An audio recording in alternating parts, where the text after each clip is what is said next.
inson nega xiyonat qiladi, po'sho? Inson nega xiyonat qiladi deysizmi, xoqonim?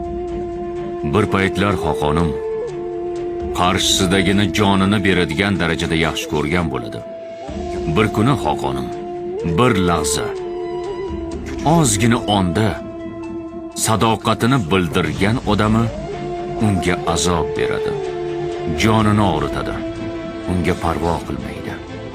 Odam sadoqat bilan unga o'z jonini taqdim qilgan bo'lsa-da, qarshi taraf buni sezmaydi ham. Shunda xoqonim, insonning xayolida xiyonat fikri paydo bo'ladi. Keyin u o'ziga men shuncha yil shunga sodiq bo'ldimmi deydi. Ya'ni xoin kabi